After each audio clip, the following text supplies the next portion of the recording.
And the first order of business is a declaration of pecuniary interest, and I'll remind every member of your responsibility. I would like to welcome all on live stream watching us this morning. So the next item on the agenda then is a public meeting. It's Bruce County Official Plan Amendment 235-18.01 for Short Horse Farms, and I believe John is going to present the planning case. This is a public meeting, so we will be taking comments from the public if anybody would like to. Thank you, Mr. Chair and members of the committee. The official plan amendment 235 by Shothorst Farms, it's to facilitate a surplus farm dwelling lot. The official plan in this case is needed because there was a previous severance from the original Crown lot that was taken. Our information is as early as 1989. That's the first recorded transaction in our database. So it would be that date or earlier on that particular property, which is almost 30 years ago. There's a restriction in our official plan that says you can only have one severance from a original Crown lot, and this would be the second, so that's the need for the official plan amendment. Two other applications will follow from the official plan amendment. It's the zoning amendment to facilitate the surplus farm dwelling lot, and then a consent application as well. The lands are located at 392 Concession 10 East in the municipality of South Bruce, formerly the Carrick Township. It's at the northeast corner of Concession 10 and Side Road 25. The total area of the site is 39 hectares. It's mostly cropped. The house is at the south end of the property. The general character of the area surrounding is agricultural. The land to the east is where the previous severance was located. And all the farm buildings associated with the original farmstead have been removed except for the house. And that's the only thing that's remaining. So in terms of details of the proposal, the official plan would have the effect of permitting a second lot from the original Crown lot. The consent would have the effect of creating a 1.21 hectare severed lot. The remaining lands would be in the order of 38 hectares. The zoning bylaw, when we get to that, would zone the remaining lands in a zone that prohibits a future dwelling on the farmlands, but would permit the house on the severed lot. In terms of the PPS, the provincial policy statement, it permits surplus farm dwelling lots, so we're consistent with the provincial policy statement. There's no restriction in the PPS with respect to having a second or third lot if it conforms to that requirement for a surplus farm dwelling lot. The official plan, the county official plan, designates the area agricultural area. It has a policy that you can only create one lot from the original Crown lot, and so therefore the amendment. There's some criteria around that. The farmer, the owner has to be a bona fide farmer. In this case, the Shothorst Farms, they own and farm around 1,500 acres in the area. They milk 250 cows in their facility. They rent another 350 acres. There's no question they're a bona fide farmer. And the other criteria that's relevant in this case is that there's a minimal amount of land taken out of agricultural production. In this case, the severed lot is 1.2 hectares, perhaps a bit larger than most. The reason for that is the land between the house and the east property line is in a low area. It's wet. It can't be farmed with conventional field equipment.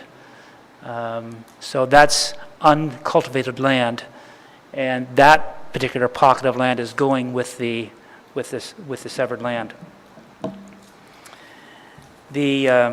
We've had no agency comments that identified any issues. We've had one person from the public who's contacted me on this matter. They have had 2 questions. I don't interpret them as objections. They're just, at this stage, questions. One was around the issue of, is this an unusual kind of application? How often does the county get applications for creating a second or third lot from the original Crown lot? My response to that was, it's not unusual. It happens relatively frequently. The second question was, is the house indeed habitable? And I've talked to the applicant about that, and they acknowledge there needs to be some work done in the house. It hasn't been occupied for several years, so the electricity has been disconnected, the water lines have been drained. There's that kind of thing that would make it requiring some work before it can be habitable, but it's a reasonable amount of work that you would do in any case to have this house habitable. I'm satisfied that the house is habitable given those circumstances. In terms of our evaluation, we're recommending approval of this application. The reason for that is that it's consistent with the PPS, which permits surplus farm dwelling lots. It maintains the intent of the official plan. It's a compatible use. It's an existing condition. There's no fragmentation. The house is habitable. There's no problem with the minimum distance separation requirement. And except for the earlier severance about 30 years ago, this would have been just a zoning amendment and a consent. The amendment is outlined in Appendix 7. The details of that amendment is in Appendix 7. And the amendment would be undertaken as an exception to the agricultural section of the official plan to permit the additional lot. That concludes my presentation, Mr. Chairman. Thank you. Is the committee any questions for our planner, John? Thank you. Oh, sorry, Bob, a question? Go ahead. Yeah, I will verify, like all the farm buildings are gone. I'm very familiar with this area. The house is a solid brick type house, so it can very easily be renovated into a real good dwelling. On the pictures that we have before us, it doesn't really show the land between that house that is to be severed off and that property on the corner to the east. There's the picture right there. That, it doesn't really show, but that area in between the 2 dwellings, that area is very, very low and it is very wet, so it can't even be drained with farm drainage to farm it. So I'll back up, John. It is definitely not an area that can be farmed. Okay. Thank you. Any further questions? Thanks, John. Is there any member of the public who would like to speak to this application? I'll ask one more time. Is there any member of the public who would like to speak to this application? There is not. Then the recommendation is that the Bruce County Official Plan Amendment number 235 be approved and that the necessary bylaw be forwarded to County Council for adoption. I need a mover. Moved by David, seconded by Robert. Any discussion on this motion? All in favor? That's carried. Thank you. So the next item on our agenda is a delegation. It's Make Grey Bruce Home, and I believe we have with us this morning May Ip. Welcome, May. If you just...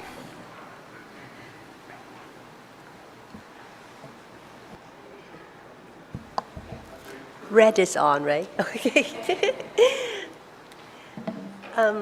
So good morning, and it is my pleasure to be here this morning to give you a presentation about Making Grey Bruce Home. My name is May Ip, and I am the project coordinator. Making Grey Bruce Home is funded by the Government of Ontario and is implemented by United Way of Bruce Grey in partnership with the Welcoming Communities Group, Grey Bruce. The project have also received grants from the Community Foundation Grey Bruce and the Power Workers Union. Making Grey Bruce Home is a regional capacity building project to support the social and economic integration of current as well as anticipated refugee claimants, and vulnerable newcomers in Bruce and Grey counties. The project started on February 2nd of this year, and it will end on March 31st, 2019. Its goal is to create a settlement service model which not only works for our region, but is also applicable to rural communities in other parts of Ontario. We are currently working with 211 to create a virtual hub through which newcomers can access information and resources which help them meet their settlement needs. And this website will also be used by service providers, volunteers, and community members. In October, we have delivered, working with newcomers, a training workshop for service providers in 4 locations: Port Elgin, Walkerton, Owen Sound, and Dundalk. Over 100 frontline staff from various service sectors throughout Grey Bruce have attended the training. And because of the continuous interest, we will be offering an extra section in Owen Sound on December 7th. In addition to the trainings that we offer to different organizations, we have been invited to provide in-house training for Grey County Social Services and Bruce Grey Child and Family Services. Next week, we begin our volunteer mentor training, which will also be offered in 4 locations to ensure accessibility. And the training is open to anyone living in Grey and Bruce counties who is interested in helping refugees and vulnerable newcomers. In the new year, we will develop training toolkits based on our training and the comments that we receive from the people who attended the training, and distribute these toolkits to different service providers and community organizations who are already helping newcomers or anticipates that they will be doing that. Currently, we are providing direct service for approximately 100 individuals. That is about 40 families. And they are from 15 different cultural backgrounds, such as Syria, Iran, Iraq, Eritrea, China, Korea, Japan, Nigeria, and Pakistan. And some of the language spoken by these service recipients are Arabic, Spanish, Tigrinya, Mandarin, Kurdish, Farsi, and Japanese, to name a few. These individuals are refugees, refugee claimants, recent immigrants, and international students. Their education levels vary, but they all are facing some challenges in integrating into the community and connecting with resources to help them to do so. We have been getting referrals from service providers, existing service recipients, and community partners. We also take a proactive approach by making ourselves visible in the community through participating in various events and presentations like this. And we also have a drop-in center in Owen Sound, which opens every Wednesdays from 10 to 6, for community people to come in and ask questions and find out how they can help, and also for people new to the area to come in and connect with resources and seek assistance. Making Grey Bruce Home identifies the settlement needs of the newcomers and connects them with resources. When service gap is discovered, we facilitate service providers and community groups to collaborate on inventing ways to fill the gap. Since the end of September, we have been running a pilot program in partnership with Keystone. The program provides newcomer mothers with infant children a peer support environment to learn about motherhood. The goal is to eventually transition them into existing service, such as early on. Facilitating partnerships with service agencies in pilot programs is a strategy to enhance the community's capacity in supporting newcomers. The most common settlement needs among the newcomers we work with are ESL, that's learning English, employment, children, healthcare, social connections. Volunteer mentors play an important part in the rural community settlement service model. Making Grey Bruce Home recruits volunteers, engage them in various small projects and programs, and provide training to help them develop skills and knowledge in helping vulnerable newcomers. And we also connect with services and organizations that have volunteers and work with their volunteers too when they are also working with newcomers. I would like to finish up this presentation with a little story. A few of the Assyrian families who we work with used to own and operate farms back home. This spring, we reserved 2 beds in the Owen Sound Community Garden that is run by the Mental Health Association to let the farmers get their hands in the soil. The purpose of this project is to help the newcomers build self-confidence by engaging in vocational activities they are good at and to provide them with the opportunity to connect with people in the community. Ibrahim was the first one to come on board. We have a volunteer photo documenting Ibrahim's gardening experience. So she had a chat with Ibrahim at the start of the project, and that's what she learned. Ibrahim has 15 years of farming experience in Syria that he is hoping to put to use here in Canada. Meanwhile, he is gardening at the Owen Sound Community Garden, growing eggplants, radishes, greens, and herbs, and some amazingly healthy tomatoes. He feeds these tomatoes with natural fertilizers and has built these trellises to help them climb and support their fruit. Ibrahim has lent a hand to other community gardeners, helping them build supports for their plots as well. Although Ibrahim is the only one actively involved in the garden, the other farmers in the Syrian community are inspired and have been researching the possibility of getting back to their old trade. In fact, my coworker Mokles, in August, he took a group of the newcomers who used to be farmers down to Orangeville and visited big potato farms and tomato farms, and they were really impressed, and they are really excited about possibility of going back into farming. From time to time, myths and misconceptions about refugees and immigrants surface in our community. They steal our jobs. They're putting burden on our social services, people say. The reality is actually quite the opposite. When newcomers are given opportunities and support to settle and establish, they become the driving force behind the creation of a healthy community. Making Grey Bruce Home assists communities throughout the region in developing and strengthening the skills, instincts, abilities, processes, and resources to aid the settlement of refugees and vulnerable newcomers. And that, in turn, contributes to a healthy community. The project is in its final quarter.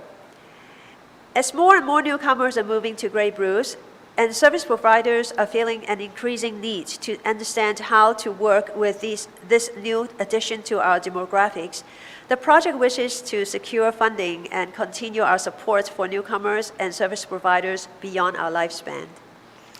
Thank you for listening. Thank you, May. Is there any questions for me? Ann? I think this is an excellent program. Of course, was it 2015 or so, the churches tried to take this on themselves, and I think they did a very good job, but it was a matter of, it was all volunteer. And so I was wondering, so if we have newcomers in our municipalities, how are you reaching, say, the ones in Kincardine or here in Kinloss? We have immigrants moving in, and these services would be wonderful, but I see the pilot ends in March. Yep. So is there any provisions after the pilot, or Or is that just the end of it? We hope not. At the beginning of the presentation, I mentioned that the project is a partnership between the United Way Bruce Gray and a grassroots organization called Welcoming Communities Gray Bruce. So Welcoming Communities Gray Bruce is in the process of becoming a nonprofit organization, and they have every intention to continue with the, not this project, because this project will end, but we will move on. We see the needs of moving on to the next stage, and they are definitely actively looking for support so that we can do that. And one of the things that we're now trying to do is through the help of other settlement services in the regions around us. They are trying to get us connected with the the IRCC Kitchener Regional Office, because Gray Bruce actually goes under them. So if we are going to apply a federal funding through the IRCC, it will be them that we're going to be talking to. So the Huron County people who is working with immigrants, they're trying to connect us with the Kitchener Regional Office so that we can start a conversation about continuing, and even if there's going to be, I anticipate there may be a gap between the end of this project and the next actual project that we can start. But during that time, the Welcoming Communities Gray Bruce will definitely take on a role as a volunteer organization, try to connect people. And for now, most of the newcomers that we work with are in Owen Sound, but we also have newcomers in Port Algon, Kincardine, Hanover, and the peninsula. And most of these referrals through the, like I say, from the existing people that we're working with, or from service providers like Keystone. Because Keystone, for example, they have that Cradle Link program that they go all over Gray and Bruce County. So whenever they come into contact with the newcomer mothers, and they perceive some difficulty in language or connecting socially with the community, they contact us. So we are seeing that we are making Gray Bruce Home is becoming the go-to for service providers. And recently we have refugee claimants arrived in Owen Sound, and they went to the White Housing looking for assistance in finding accommodations. And right away, the White Housing worker called me, and she said, we want to find out what else they need. So we want to sit down and make out a plan, not just finding them home, but trying to take a more holistic approach to help people to settle, because we want them to stay here. In the past, new immigrants coming into Gray Bruce County is not really something new. It's been happening, but just in the past, people are not getting support. So a lot of them will come here, and then they move back to the bigger cities where they actually have their cultural connections. So we are hoping that we can, this is making Gray Bruce Home is the first step of building an infrastructure that will support the newcomers to stay here. And as we see I work very closely with Jacinda Rudolph, who is the outreach coordinator of New to Gray, which is a program under the Gray County Economic Development. So her project is to recruit and retain newcomers to fill jobs, fill position that is hard to fill here in the Gray County area. But she's also been in contact with her economic equivalents in the Bruce County, and they realize that if we do not have an infrastructure to help people to stay, they won't stay. So you can recruit, but you can't retain. So we're hoping that making Gray Bruce Home will, and whatever the next stage we evolve into, will be able to be will be the will help with making people stay here. Thank you. So I'd like welcome. your contact information because I've had people in our immigrant communities saying, you know, some of these concerns and that, you know, they'd like help or recognition and who to contact. Yeah. And actually, if you do a presentation to our new council, that would be good too. Okay.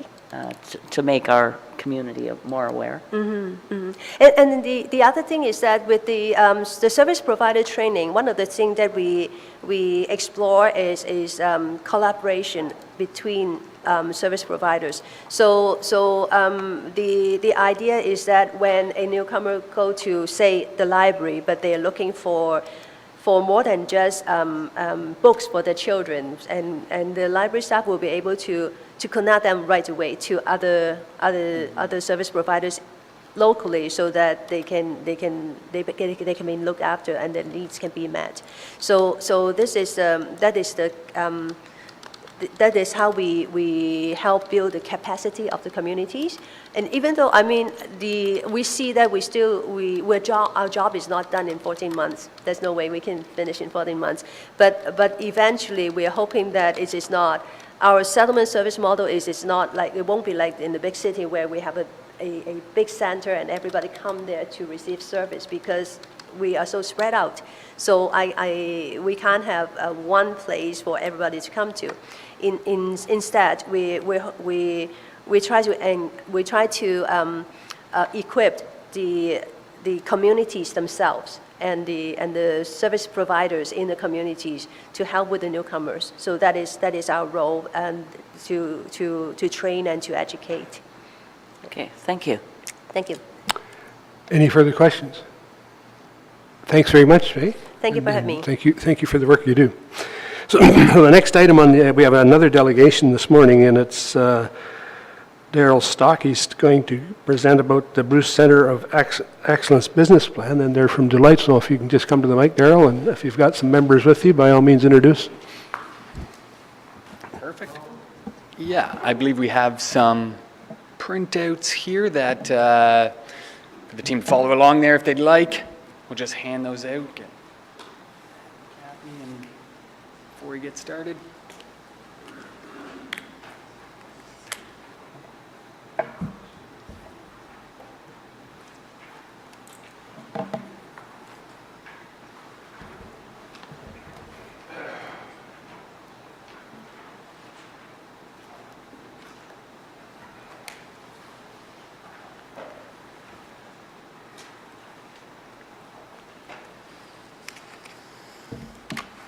Good. So thank you and good morning. Thank you very much for, again, having us, Deloitte, here to present to council. We believe it's a great opportunity to present and to walk you through all of the hard work that's gone into the development of this business plan for the Bruce Center of Excellence. Before getting started and into the details, I do want to make sure I thank Kara and Matt for the support and collaboration throughout this project. It has been an extensive amount of work has been put into it, and they've been incredible partners throughout this. So thank you again for your support, and we look forward to continue working with you in the future. Kara, do I have control with this? There we go. Perfect. So before getting in to the details of the business plan, we'll just go over some of the specific chapters, how we developed it, and how the process for coming to where we are at today. So we've broken down this business plan into 5 specific chapters, and the overview of the business plan is the following. It starts with the overarching strategy, and that strategy provides our general framework, identifies the goals and aspirations for the project, and helps us define the scope and the direction for where we're going. We then moved into our business case, which will provide the rationale and the feasibility for the strategy and the choices that we just made in the strategy section. And then after the business case was finished, we moved into the development of a operating model. And that operating model represents the bridge between what we decided in the strategy and how the center will operate on a day-to-day basis and deliver the value to their clients. And once the operating model was finished, we moved into the financial forecast, which looked at the details of the operational and the financial requirements. And then the final chapter that we'll review today is the tactical roadmap, which allowed the team to convert the goals and aspirations, which are from the strategy, into a series of tactical and prioritized time-bound actions. With all of that said, we can get into the details. On slide 3 is the executive summary. It is a high-level recap from each of the chapters and will be a relevant resource for you in the future when you want to come back and briefly reference some of the contents of the business plan. Slide 4, we have a table of contents walking you through the 50 different slides included in this presentation. But without further ado, we'll get into the first chapter, beginning with the overarching strategy of our business plan. For the strategy, we started with leveraging the leading practices that we follow at Deloitte for developing a business plan. And this approach leverages a top-down approach and begins with the mission, vision of an organization and walks through what we call a business continuum model. You know, as consultants, we love fancy names and frameworks for all of these situations, but the business continuum framework will provide us with the structure and the basis for the analysis of the Bruce Center of Excellence and help give us that direction and support as we work our way through the document. So as with any of our strategies that we develop, we always begin with the goals and aspirations, in this case of the center or the organization, to look at exactly what the value proposition will be. We've separated the goals and aspiration and the value proposition of the two different pillars of the center, but they will be developed under a singular operating model as further described in the following sections. But the goals and aspirations that were identified for the Trade and Skilled Workforce Secretariat include making sure that the Trade and Skilled Workforce Secretariat is employer-driven, it is utilized by school boards and provides opportunities to students to become more engaged with the trades. It creates a platform to advance employer training requirements and provides skill upgrades. It helps develop talent and have an inclusive, robust pipeline that not only attracts, but develops and retains top talent in the region of Bruce. It also will develop clear career path messages for local opportunities and coordinate these career path opportunities with agencies that already exist in the area. The main value proposition message of this pillar will be a focus on education early in the process and to engage with both academia and industry from the start. For the trades and skilled workforce development, it's important to make sure that this is across industries, and also offers entrepreneurship courses designed for emerging business leaders and innovators that want to learn and develop the foundation of entrepreneurship. For the business incubation and acceleration pillar, the goals and aspirations include a focus on small, medium-sized enterprises and startups and grow-ups to help support both new and existing businesses. We also have a goal of developing a mentorship program to foster an ecosystem of stakeholder support and anchor collaboration that not only promotes but also enables the collaboration between industry, government, and the academic partners. We also would like to create a cultural shift or cultural mindset to one that fosters an innovative and inclusive mindset and develops a strong reputation for the region regarding integration, incubation, and the acceleration of new businesses. The value proposition message for this pillar of the Center of Excellence will be a cross-industry functional marketing plan, which will communicate all of the opportunities in the region has to offer and create a mentorship, support, and investor programs generating educational, financial, and network support for entrepreneurs, small medium enterprises, and help incubate new ideas and growth. Also, an important aspect of the value proposition message will be establishing a collision network that helps facilitate the collaboration within the people of the community. With many of the successful innovation programs already existing in Canada, Bruce County's economy, the location, the readiness to build, and the willing project partners make the area primed and ready to join this innovation movement. This will help set the stage for Bruce County to become a national and global leader and center for skilled workforce development and business incubation and acceleration. So with the goals and aspirations and value propositions identified, we need to align the vision, mission, and values for the center to these goals and aspirations. We believe that a vision for an organization needs to highlight what exactly we will do, and the mission outlines why we will do that, and the values will highlight how we will do what we just established we want to do.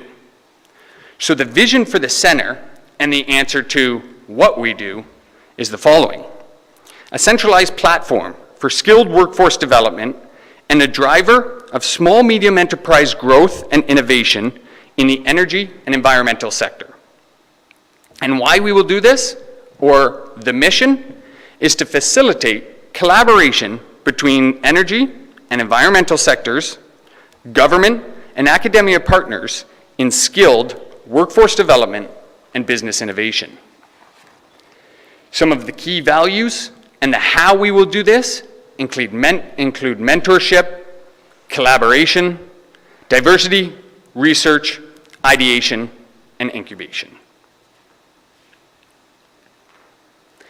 In the second chapter of the business plan, we move on to the business case, where in the first chapter, the strategic chapter, we made choices on goals and aspirations. We now, in the business case, look at what exactly the problem is that we're trying to solve, what opportunities are available, and what does the current landscape look like, and who the stakeholders are that will be impacted by this opportunity and center.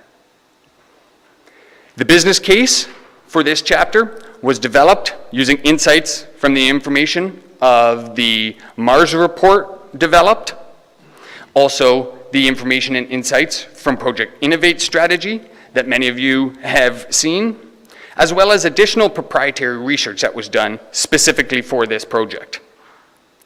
This business case will be a key instrument to help us forecast, monitor, and assess the cost and benefits of the center, and provides the rationale and the feasibility for continuing the project.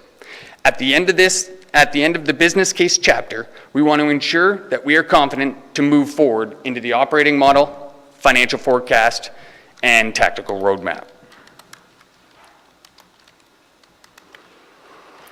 When scoping the problem definition of the business case, three main themes arose, including labor, entrepreneurial activity, and collaboration. For labor, it's recognized that Bruce County is going to face an increasing shortage of available labor in the near future, and developing the pipeline of talent will go a long way to help mitigate this concern. For entrepreneurial activity, a lack of diversity and support for entrepreneurial activity has contributed to the gap in the talent pipeline, and created opportunities for business incubation can help shift this trend. For collaboration, there currently is no recognized energy-focused regional innovation center currently in Midwestern Ontario. And establishing this center of excellence will improve collaboration and build strong connections and foster that network for collaboration and business development. The current economic landscape in Bruce County represents a major opportunity for the region for two specific reasons. First, the physical geography and the diverse opportunity in not only energy, but also tourism and agriculture. The unemployment rate, which trend over the last 5 years has decreased and is expected to continue to decrease in the coming years.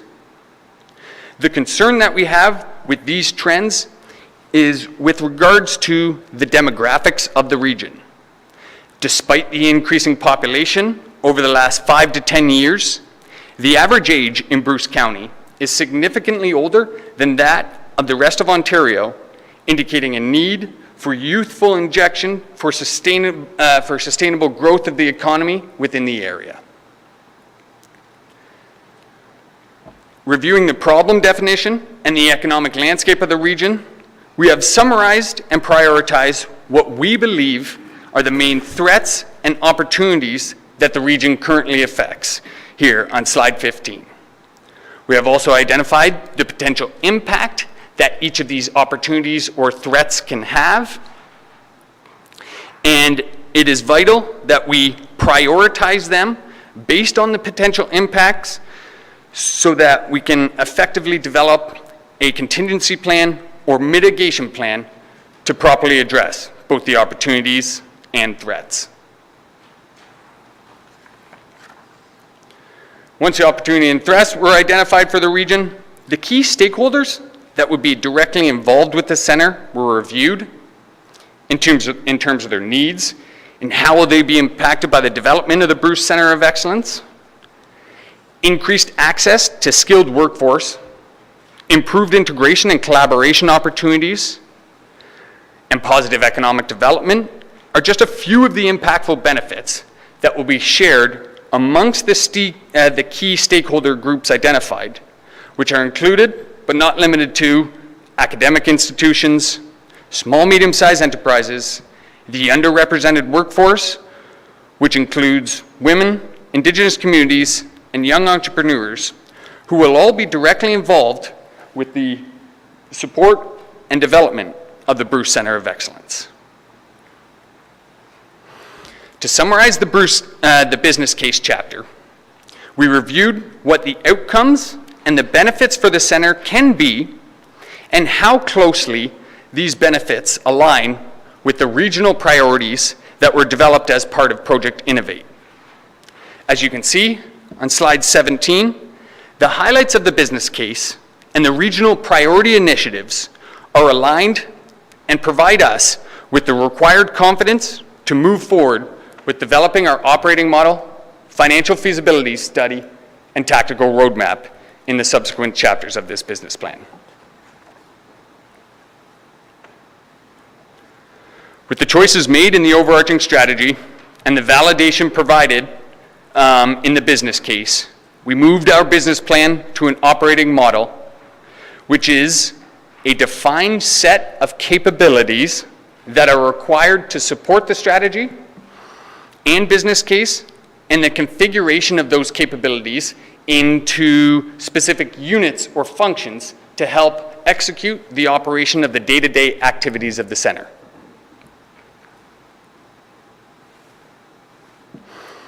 We see the operating model serving as a basis for the organization's design and the structure of the business, and helps answer the questions, what we do, how we do it, where we will operate, and who are the people responsible for executing this business plan. Before we got into the development or design of the operating model for the Bruce Center of Excellence, we reviewed 9 different case studies from similar organizations trying to solve similar problems or delivering similar value to their communities, And we highlighted 4 of those cases in this section of the presentation. We won't get into the extreme detail of each of these case studies, as it's available for you to review at your convenience, but instead we'll highlight what we feel are the important factors for each of these case studies as we've highlighted them. The Invest Ottawa case study on slide 20 is an operating model case study that illustrates a successful framework on how a nonprofit organization can leverage its geographical region, its economy, its community network, and private-public support to spur their entrepreneurial spirit, job growth, innovation, and help attract talent. We also looked at Communitech, which created a micro-ecosystem for innovation, incubation, and commercialization, and represented for us a successful framework on how to leverage networks and community support to help with the development of companies at all stages with access to capital, customers, and talent for these organizations. From a talent development perspective, we looked at an American training center in Alabama called AIDT, which has a mandate to provide opportunities to their workforce by helping them connect its citizens with local businesses, and provided us with a model on how to co-create these training opportunities, training content, and provide pre-employment and on-the-job training programs to connect the skilled workforce with new and existing industries. The final business case that we highlighted is a joint venture run by 6 First Nation communities that focuses on contracting and training and highlights how to maximize the involvement in projects with multinational organizations, similar to our current situation, by supplying skilled labor, negotiating service, and supplying contracts and cultivating these business partnerships. As part of our operating model development, we not only reviewed the case studies, but also, with the help of Matt and Kara, through one-on-one interviews, interviewed over 20 stakeholders, developing a consensus and reviewing 13 key elements of a successful operating model, and discuss what the specific themes were that need to be included in the development of our operating model. Each of the what, how, where, and who alternatives were discussed with the stakeholders, and a robust database of facts and opinions from multiple different sectors and industries were collected to help provide the foundation for the development of this operating model. As we move in to display here, the first component of our development of operating model, it is defining what we do and who exactly we do that for. So this is the services and the clients component of the operating model. The specific services for each pillar include, for the talent development pillar, include training, a talent platform, and career services. For training, that includes both classroom and virtual training for job-specific pre-employment and on-the-job training programs. For a talent platform, that is a portal for stakeholders to interact and stay up to date on job opportunities and corporate events. For career services, this includes networking opportunities for businesses and prospective employees and students to interact and help people make career and educational choices. For the business incubation and acceleration pillar, this center will offer mentorship services, collision events, and support and integration services. Mentorship services are programs for people to obtain educational, financial, and network support from their peers. The collision events are facilitated events to promote the sharing of best practices on innovation, finance, market delivery. And the support and integration services will help enable the business community that's established, help them reduce costs through the economies of scale and standardization of support for support and processes. For the service component, although there are different service offerings for both of these pillars, we believe that these services will intersect through shared spaces, shared technology, as well as shared governance and operation. Once these services were established, we identified the specific stakeholders or clients in which these services will be provided to, which are similar to the stakeholders that we reviewed in the business case, and include academic institutions, small, medium-sized enterprises, large enterprises, the underrepresented workforce, unions, and community service and business organizations.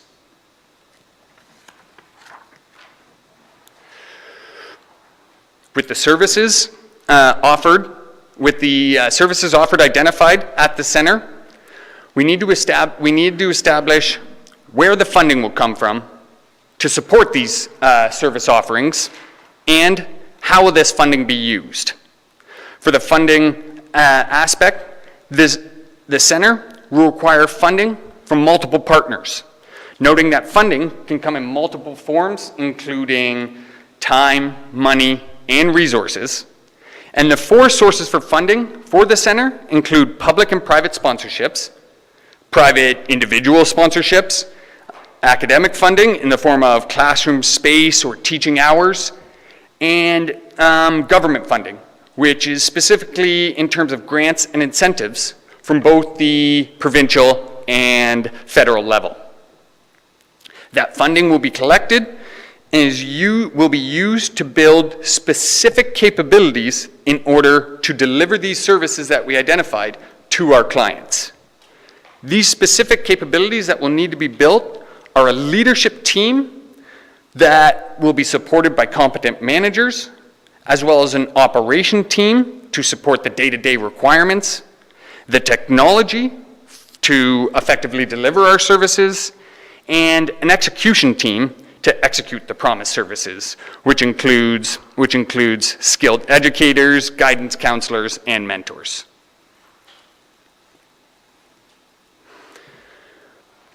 Moving on to the other aspect of the how will we deliver these services, once we've identified the services and the clients we'll offer them to, and the services for how we'll fund that, we need to review what channels are we going to promote and communicate our services to our clients, and how will we reach these clients for the center.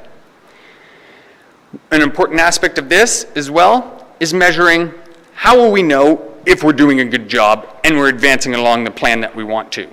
What measures of success will we have to use? So the main channels for communications to our clients will include social media, print and digital advertising, SEO and email blast, as well as referral marketing and job fair and information sessions.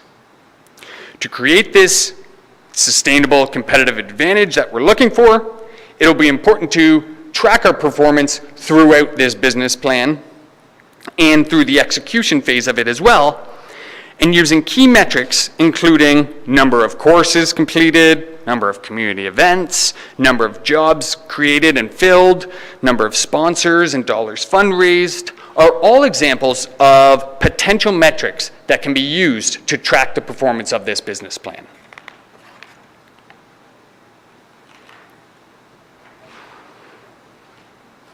To effectively reach our clients and identify the metrics, specific interactions and technology requirements will be essential to deliver the promised services.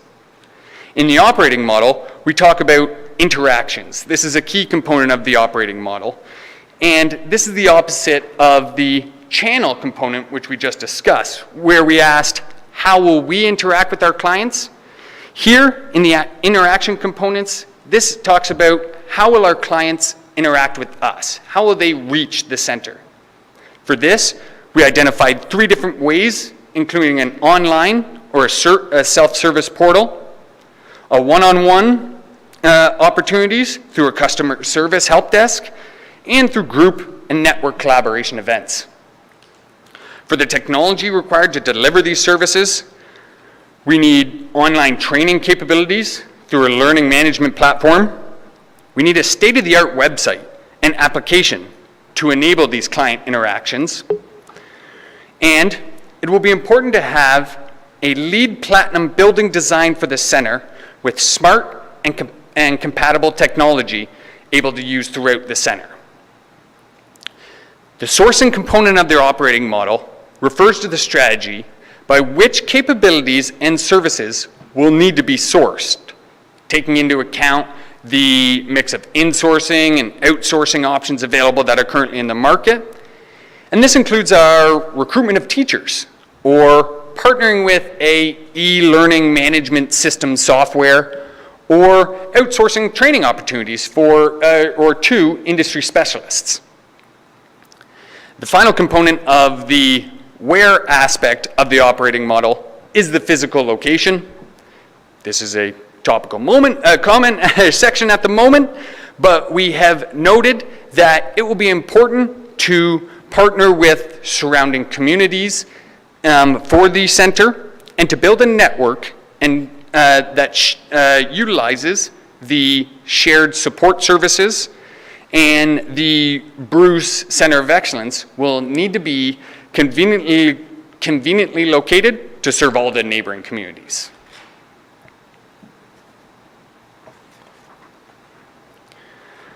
Moving from the where will we operate into the who will operate component of the operating model, this is where we develop the initial organizational structure for the Bruce Center of Excellence. It follows a top-down approach with the Board of Directors, establishing and supervising the strategic initiatives, and the Executive Director, who will manage the operations and the offices handling the specific division tasks.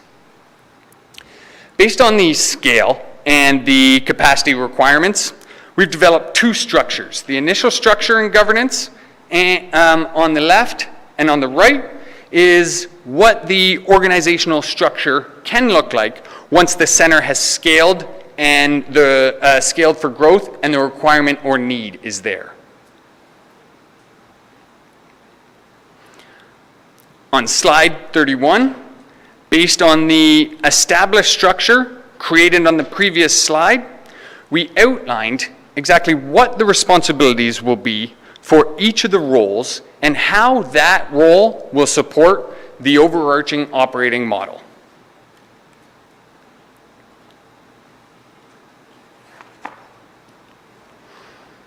On slide 32, similar to the case studies that we reviewed earlier in this chapter, we summarize the operating model from the 13 key components that we reviewed down to the 4 main questions, and this slide, again, will be an excellent reference for you in the future as it represents the bridge between the strategy and the choices that we made and the day-to-day operations that will help guide the center's teams, providing them with the context and enabling the behaviors to help realize that vision and mission and values that we talked about in the overarching strategic section. Moving on to the financial forecast section. If the strategy and the business case is brought to life by the operating model, then the operating model is brought to life or realized through the financial forecast.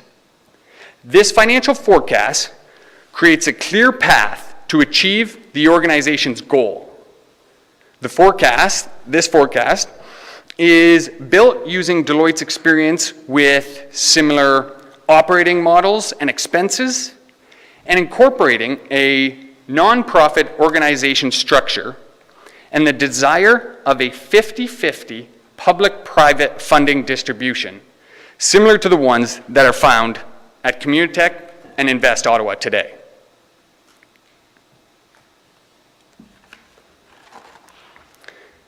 The final section of the business plan is the tactical roadmap.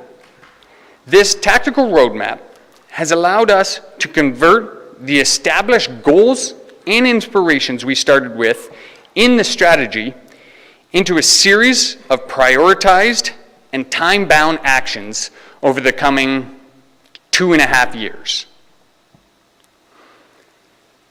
The tactical roadmap on the previous slides and the detailed description of each of the activities illustrated on the strategic roadmap will help guide the implementation team through the execution project and into the launch of the Bruce Center of Excellence. These next 3 or 4 slides are additional details on the specific activities that are associated to the roadmap on slide 34 and can be reviewed in detail at your convenience. This has been a high-level overview of our plan and direction for the Bruce Center of Excellence, and we hope that it's been informative and insightful. And again, myself and Kevin want to thank you for the opportunity to present to Council again today, and hope we can work with you again in the near future. Thank you. Thank you, Darrell. Any questions of Darrell? Doesn't look like it. So, Mr. Warden. There was a statement earlier about the director needed to be young, charismatic, and some other factors. I'm just wondering, I think in Bruce County we have lots of people available for that type of leadership and charismatic, but I need to get your definition of young. The term charismatic, I think it was the younger population. We were looking at averages in the area of population of Bruce County versus that of Ontario. And what we saw, the average age of Bruce County was 47.2, and that of Ontario was 40. So taking averages, thinking if the average workforce is around the age of 47, then that is hopefully not too long to retirement. So I would say in this context of youthful injection, what we talked about would be between the 25 and 35 age group that has a career that could potentially align with the opportunity at the renovations being done at Bruce Power and the other opportunities in the area. So that may rule out a couple of leagues that are in the room.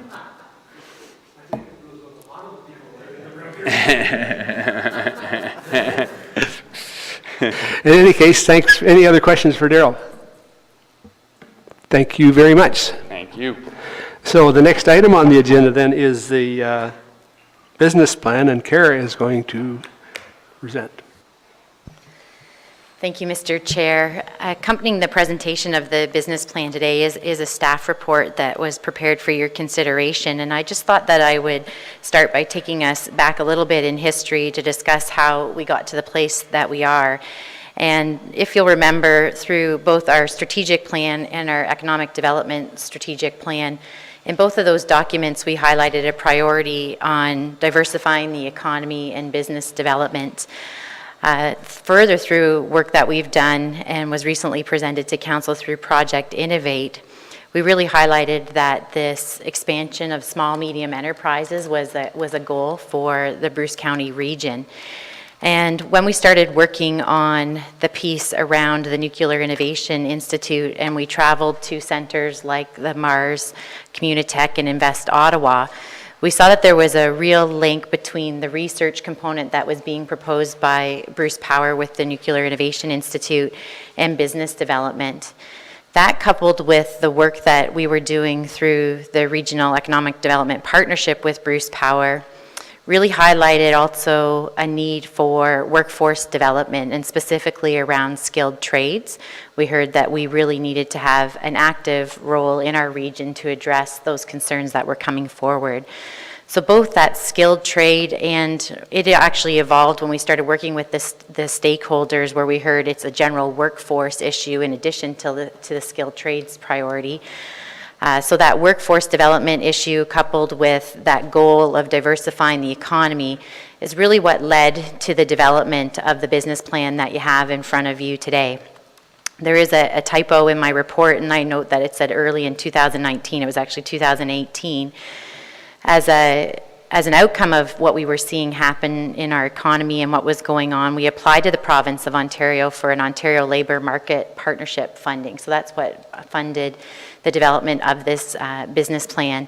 And we had the focus on there, with this funding, to focus on that skilled workforce secretariat and energy business incubator, with the goal of seeing that integrated in as a logical place within the Ontario Nuclear Innovation Institute.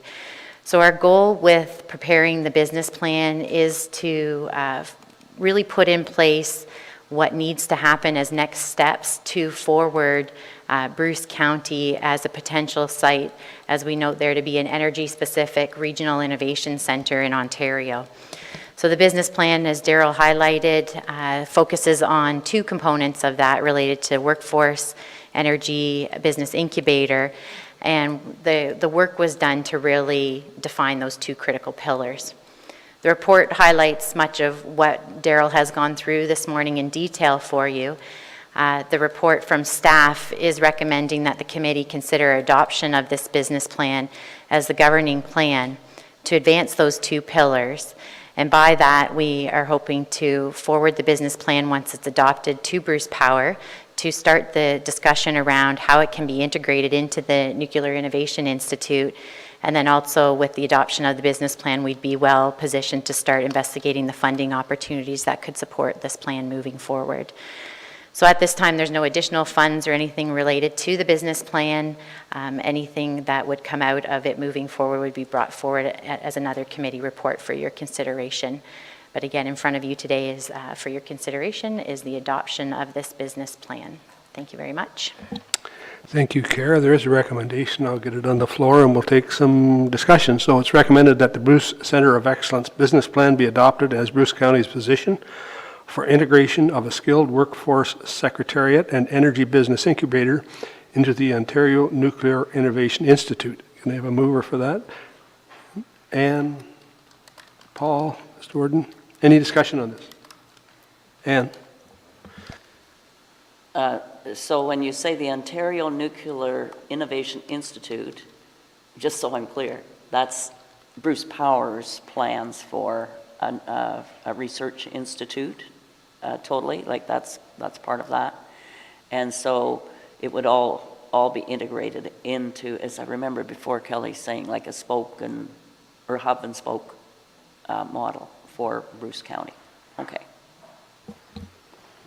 Any further questions or comments? All in favor then? Opposed, if any? That's carried. So the next item on the agenda is the Onward Business Acceleration Program for Youth, and I believe Jill is going to present. Good morning. Thank you, Mr. Chair and committee members. So the Onward program is an initiative by Ryerson University, funded through the Ministry of Economic Development, Job Creation and Trade. And the initiative through Ryerson is really to support young entrepreneurs and ensure that they have access to programs to help them grow and be successful no matter where they are in the province. Recognizing that there's already strength in the Business Enterprise Center network, they use that network to do some research. And of course, we run that program through our Business to Bruce program.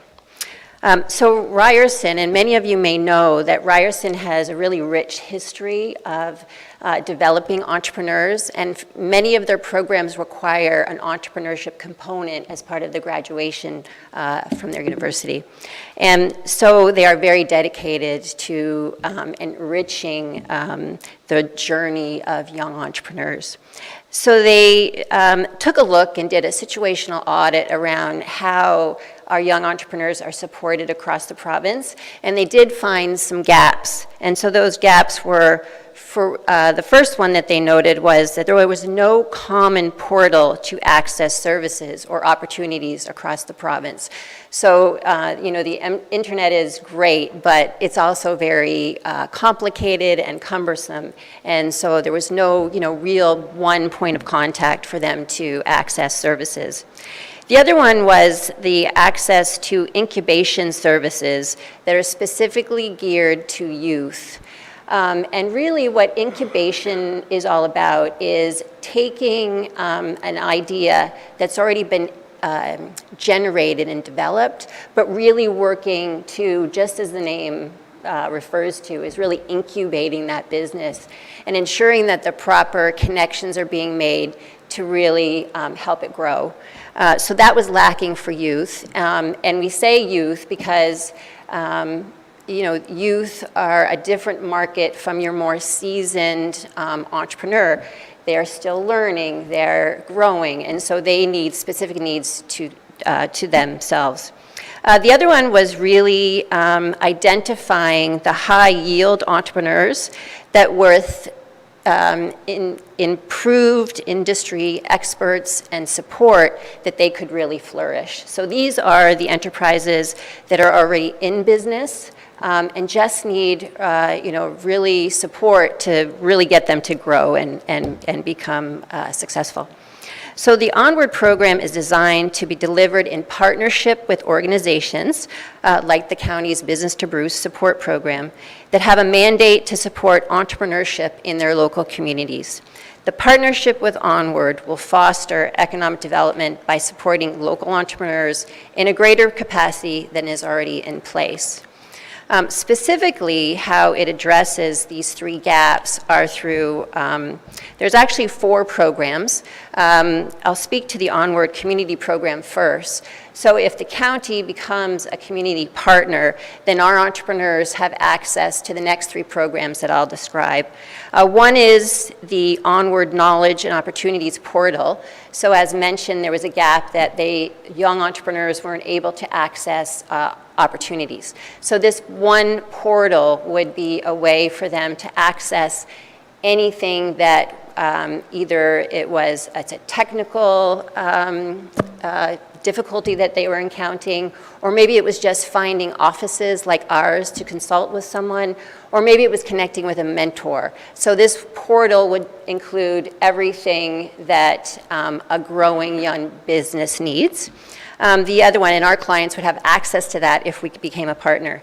The second thing is an Onward virtual incubator program. So again, this is access to industry experts and mentors to really incubate specific businesses that are, in their chick stage. The third program is an accelerator program, and this really is what we use, the term that we use in the industry is to scale up. So these are businesses, they're already operating, they have revenues that are, in between $5,000 to $10,000 per month, and they just need, again, that additional support to scale them up and become even bigger businesses.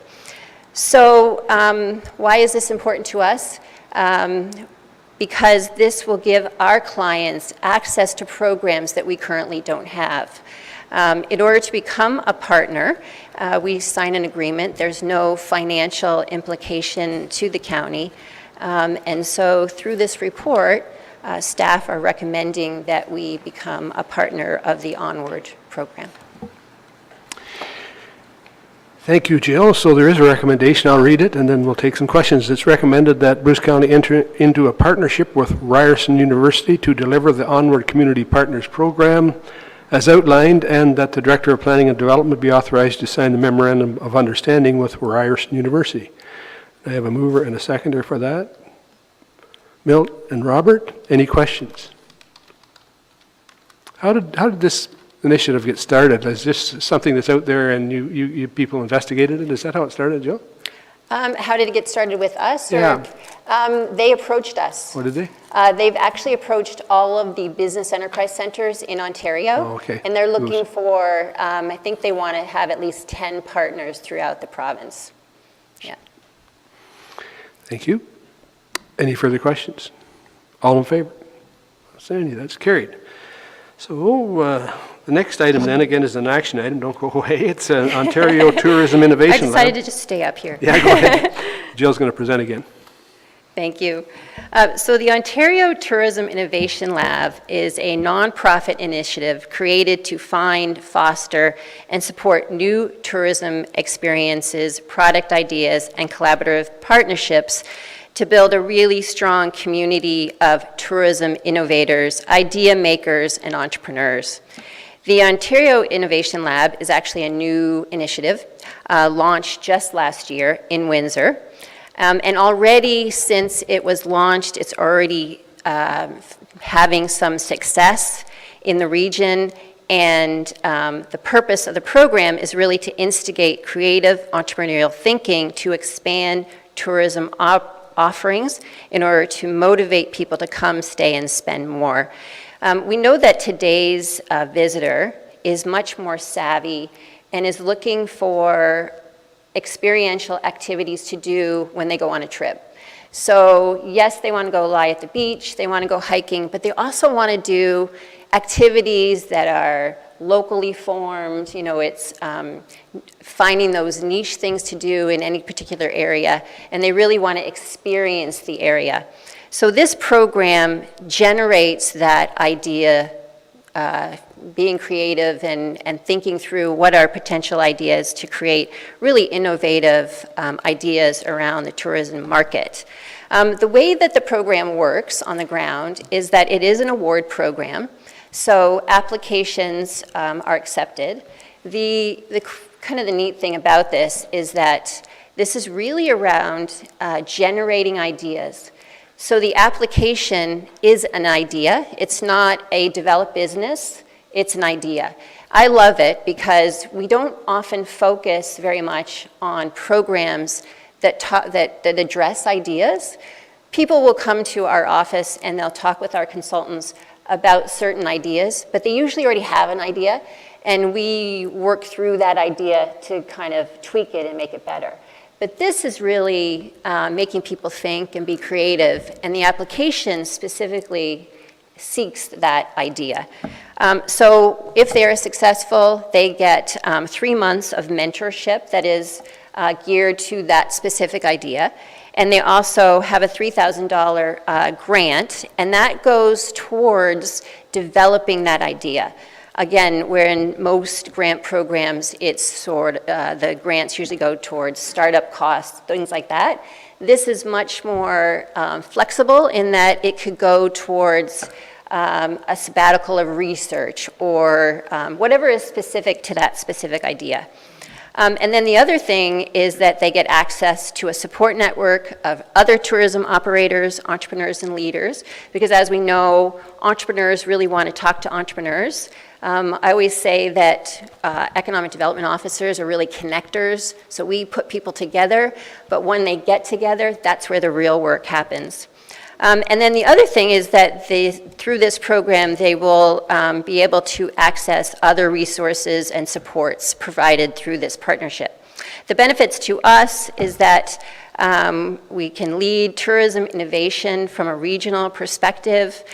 We can broaden the supports and services available to the tourism industry in Bruce County, enhance tourism offerings, address gaps in the industry, and motivate travel to Bruce County.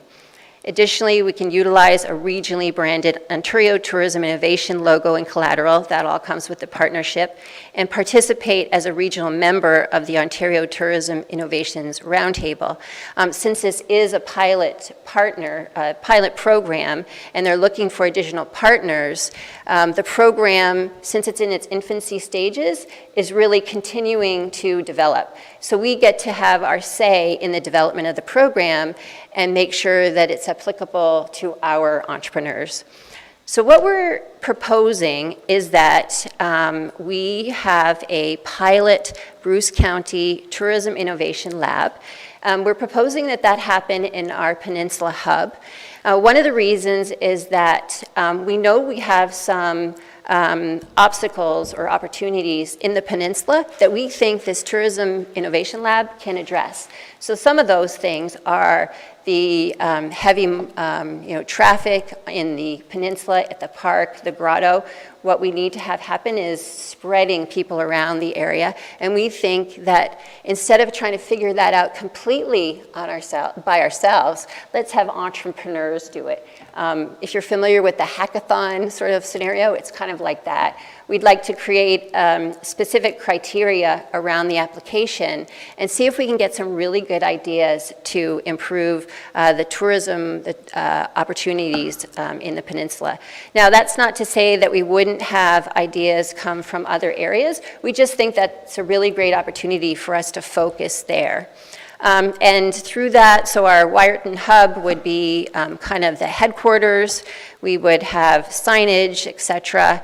And we'll also have help to execute the program from the Tourism Innovation Lab partnership. In order to go forward with the partnership, it is a $10,000 financial commitment. We have already been in talks with RTO 7 and our lower tier municipalities so that this really is a partnership program. The idea too is that in this initial, this actually goes for 2 years, so in this initial pilot timeframe, we could then emulate it in Grey County and other areas around the region. And so I'm hoping that through this report, you will support the partnership with the Ontario Tourism Innovation Lab. Thank you, Jill. Then the recommendation is that Bruce County enter into a partnership to establish a pilot expansion of the Ontario Tourism Innovation Lab and its Spark Mentorship and Grant Program in collaboration with community partners, and that the Director of Planning and Development be authorized to sign the Memorandum of Understanding with the Ontario Tourism Innovation Lab. Mover and a seconder, David and Ann. Questions? Milt?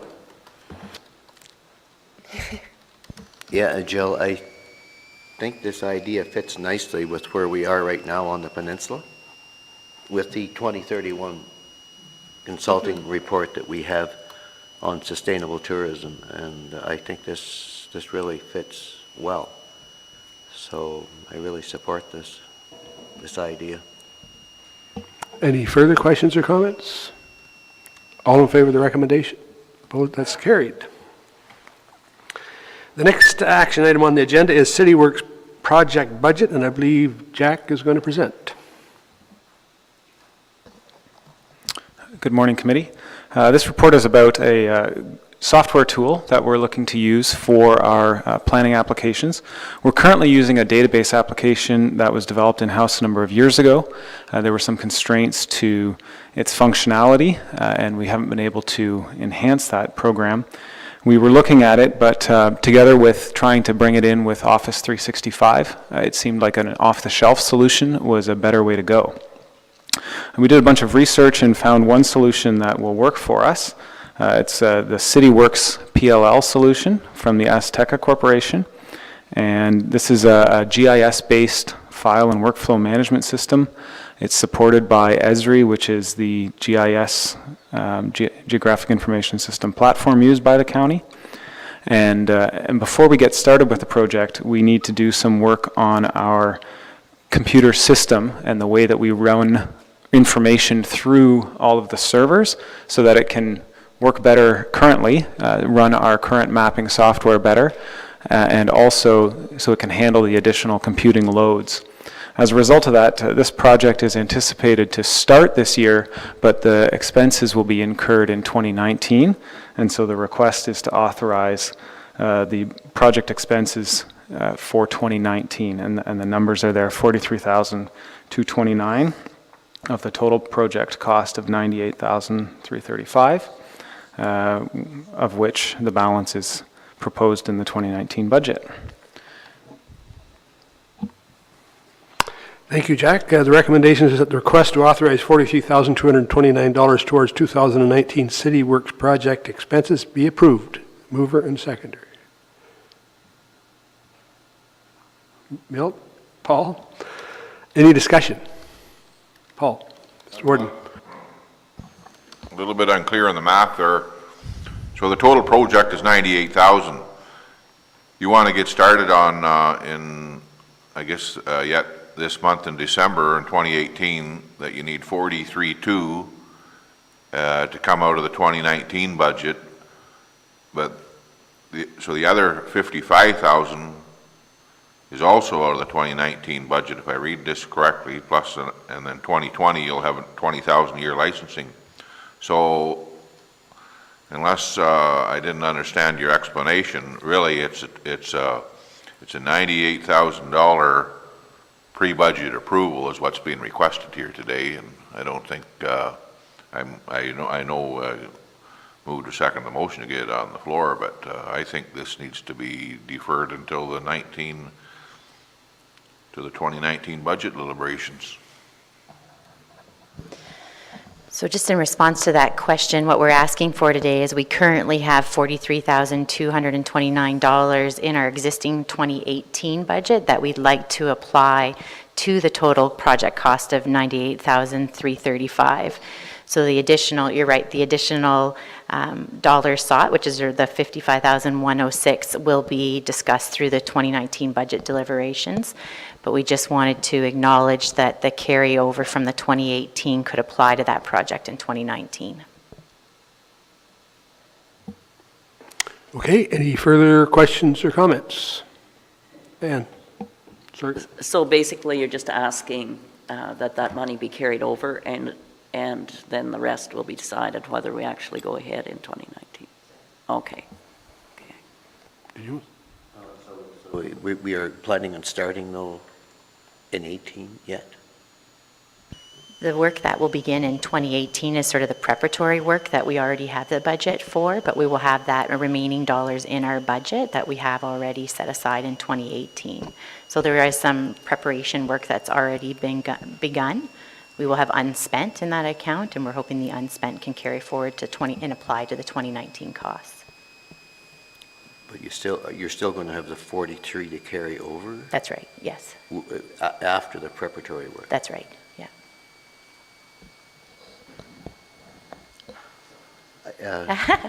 Okay. Sorry, I've just got a little confused again. So the preparatory work is no cost? Just staff time? I shouldn't say it's no cost, but staff time only. Sorry, this is so confusing. No, we have a budget in planning and development related to our Esri GIS system, so we run that budget every year. So there is cost to that preparatory work. It is being paid for out of that budget. We're estimating at year end we'll have a $43,229 unspent, and we'd like to carry that over towards the 2019 project. Sorry. Okay, Marianne, would you like to speak to it? Yes, what I would recommend is that recommendation be changed for clarity. Kara, if you want to write something down to clarify the carryover for finance.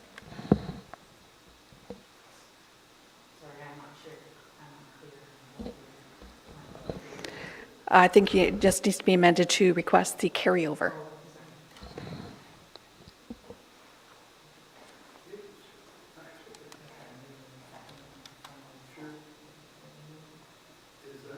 Their mover and seconder that this request is we'll add this request to authorize the $43,229 to the city work project expenses be approved as a carryover from the 2018 budget.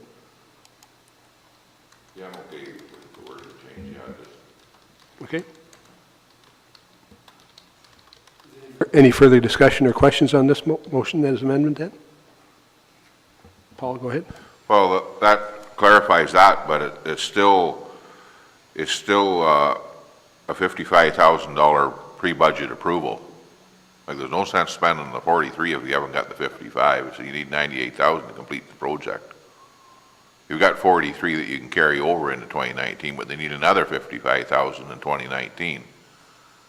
But depending how the vote goes, we're pre-budgeting approval on that. So I don't know how you feel, but it don't matter damn to me, I can assure you that anymore, but, Well, you sure got a lot to say about it if it's Yeah. not bothering you.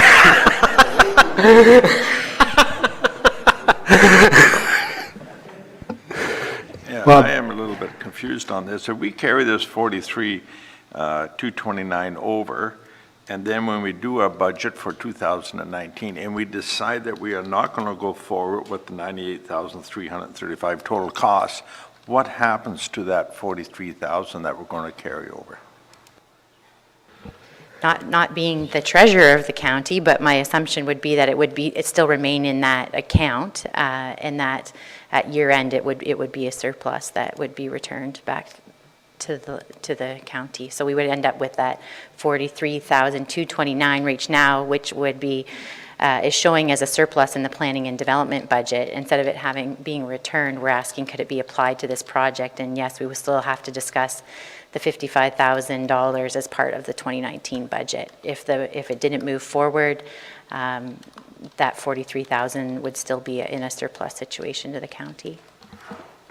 I think this is part of this bigger software transition that we're going through, Microsoft 3.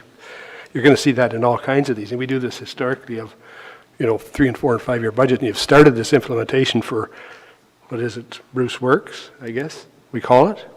This is just one element of it, and it's an upgrade to the planning department's software. So I have no trouble with the 55,000 or the 90,000 if you want it. I think it's part of the program that we approved in the 2018 budget, and it's part of, as you're starting to implement this, it'll take probably a number of years. I think, as we recall, I think it was a number of years before the whole program was going to be fully implemented.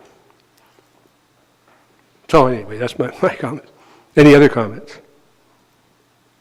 All in favor of the recommendation? Opposed, if any? That's carried. Thank you. So the next item then is the official plan and legal reserve, and Kara is going to, this is another action item, Kara is going to present. So the purpose of this report is to have a conversation with committee today about the development of reserve accounts as it relates to the county official plan and the legal operating line. So right now in the planning and development budget, we do have both of those general accounts that have a budget every year. Again, similar to what we were just discussing, any unspent from those accounts goes back into the surplus for the department. What this report is recommending is that any surplus at year end in those two accounts are dedicated to reserves in order to, and I'll speak to the official plan one as well first, in order to sort of build up a reserve that puts us in a position to deal with the official plan every 5 years as we're required to by the province. So you will see coming forward in the Planning and Development 2019 budget significant requests related to moving the county official plan forward. And at this point in time, we don't have a reserve account that can offset that work. So what's being recommended here is that annually, after this work is done for this 5-year review, annually we look at setting aside $25,000 towards the county official plan, which would allow us every 5 years to have a $125,000 reserve to allow us to move that work forward. Similarly, with the legal operating line, it runs every year at $10,000, and we're asking that any of the unspent from that $10,000 be reserved. This would be used annually to help us support with appeals to the Land Use Planning Tribunal, whether they come from applicants' requests or through our own work through the official plan. So again, the request is that any unspent from both of those operating lines are used to establish reserve accounts in the same vein as what they were intended to in the operating. Thank you, Kara. So the recommendation is that the Planning and Development Committee support the creation of a reserve account for both the official plan and legal lines for the land use planning budget as outlined. Mover and seconder, please. Ann and Wilf. Any discussion? I think this is actually, I think this is not a bad idea way to budget. I just, so that you don't end up in 1 year, it's a good idea to spread that over the length of the term. I question, what I struggle with is why we need to spend well over $100,000 to upgrade a document that really isn't going to change that much, I don't think, in every 5 years, but that you can deal with that some other time. But it's a lot of money, I mean, to keep doing this, and you're not going to substantially change it. Anyways, I'm done with that. Just a comment, yeah. Just to help you out a little bit, Mike, here. Aggravate you more, I guess, maybe. Well, I just noticed here where we're planning, the 2019 budget includes $190,000 for a natural heritage study and a Lear study. So, okay, which I think is a lot of money as well, but we can discuss that in 2019. Yeah, you can have good luck with that. No. Any further discussion? I shouldn't have been. All in favor of the recommendation? Opposed? That's carried. That's the end of our action items. So the next item is an information item. It's a land use planning transformation, and Bruce, I believe, is going to speak to us.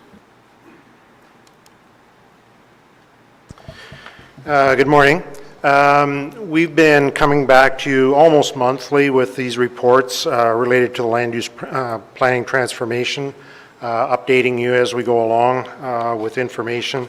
I won't spend too much time on the background information. Everybody here, or nearly everybody here, should be familiar with that. It involves this strategic work that includes the Bruce GPS engagement process that has been underway from summer until now, as well as the tactical work that actually includes the planning database, as well as some communication engagement strategies on how we can do better communicating with the public, with councils and so on, and some standardization of our processes and forms and so on to make them easier to understand and all that stuff. So, sorry, that's the background information in a fairly quick overview. The first part of this that we've been reporting on mostly over the last 6 months or so is the Bruce GPS engagement process. This is where we have been out in the communities engaging with the public, gathering information from them on what they see as the primary attractions or things that need to be maintained over the long term in Bruce County to make this the place that it is, and attract people to live here and work here and so on, and to identify any challenges that people face in living here, whether it's transportation, distances, or whatever it is that they see as something that could be improved upon, perhaps. And then their view of what the county would look like in the future 20 years down the road, and that 20-year period is consistent with what would be considered in the official plan review as our sort of guiding documentation and so on how we develop over the next 20 years. So that engagement part we have been reporting on consistently for the last 6 months or so.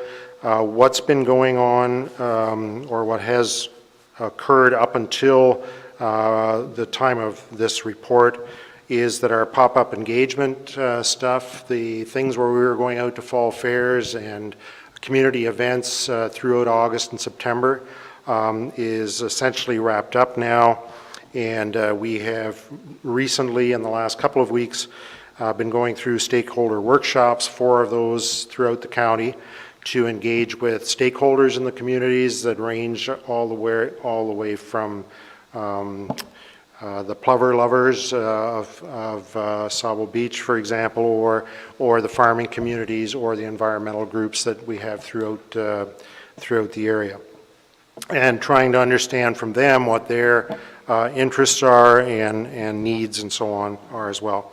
Those are now complete. We have a couple of additional meetings that we are wanting to hold with our First Nations groups, in particular SON, the Saugeen Ojibwe Nation, and also the Ontario Métis. Those meetings are scheduled. We've held a meeting with the historic Saugeen Métis already.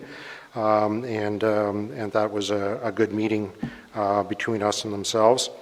So those are all sort of either pending or complete. On the process improvement side, you heard about the work and the architecture improvements that were needed in order to support our GIS system, the mapping system, and that would also then facilitate the CityWorks platform being added in. That work, the background work is done. The reconfiguration of the server architecture, I think, is essentially scheduled for December and should be primarily wrapped up by the end of the year. You've heard about the CityWorks hopes and plans and so on. We've been developing or redeveloping our templates somewhat to make them more standard, and to, for example, for the county OP reports, all county reports really, but in particular the planning reports, you'll see a slight change in that we're putting an executive summary up front where we give you an overview, a quick overview of what the application's about, where the issues arose, if there were any, and how those were resolved and so on, in a paragraph or two, to give you a nice picture of what the application is all about, and then there's additional information that follows after that.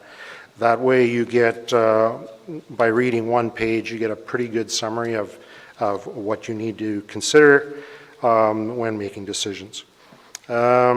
We've begun to work on what we started out calling a communications guide, and we've changed that to engagement guide so that it's kind of understood that it's a two-way, it's a dialogue more so than just a monologue from us to various people, and that's the expectation that that will be that way, and so we've sort of renamed that our engagement guide, and that work has begun.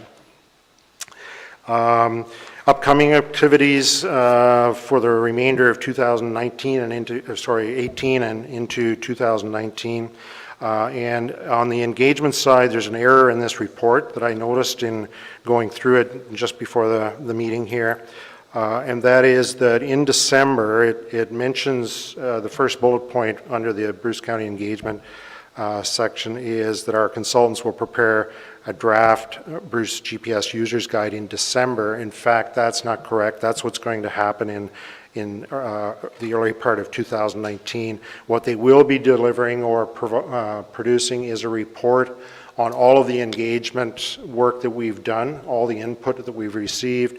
They'll be organizing it into theme areas to help us understand what the comments mean and what we need to pay attention to and so on and so forth. And following that report, we'll be going back out for another round of engagement with stakeholders and various people to try to get their feedback on what we see from the results and perhaps fill in some gaps if there are some that are noticed there. So that work will continue in the rest of this year with the report, and then the preparation of the Bruce GPS Users Guide will actually happen in 2019. On the process improvements and communication side, as I mentioned, the GIS architecture improvements will be completed by the end of the year. CityWorks initialization could begin as early as November, December of 18. And some of that would involve essentially a very basic platform that has the functionality but doesn't have all of the various components built into it at that time. And that could be in place as early as the end of the year as well. And then the CityWorks initialization and so on, the configuration and deployment of it would actually be occurring in 2019. Reviewing and improving on our planning templates and communication tools and so on and so forth will continue throughout the rest of this year with a draft engagement guide being available toward the end of Q1 in 2019. And that essentially is what I was hoping to present to you as information, and I'll take questions if you have any. Thanks, Bruce. Is there any questions of Bruce Milton? Thank you, Mr. Chair. Bruce, just to clarify on that engagement part, so the second bullet point there, Phase 3 engagement to begin in early 2019. So that means... That means you will have information in a report form of what the information that we've already gathered. Yes, okay. It will be organized into theme areas and things like that. Yeah. And then we'll go back out and basically we'll be drilling down in some of those areas to get additional information. And if any gaps are found through that engagement process, we can fill in the blanks, things that maybe weren't picked up in the first round. When you say we go back out, roughly what time of year is that, Bruce? Do we have... Well, a lot of that will be occurring in February, March period. And so a lot of that will also be with stakeholder groups that are in the area now and have a presence. Whereas the work that was being done in August, for example, was to capture the vacationers, the cottagers, and so on in the area. This is, we've got that information now, and so we want to make sure that we've got it right in terms of the information that we have now from all the work that's been done on until the end of the year. So the report we get then, Bruce, it outlines the participation we had at our meetings. I missed the one in Wyerton, actually. I was busy that day, I believe it was. So it outlines the participants that we had and the number of people that attended, that type of thing, does it? Or, yeah, okay. Good. Any further questions of Bruce? Thank you, Bruce. So the next information item then is Bill 34, the repeal of the Green Energy Act, and Jack is going to give us an update.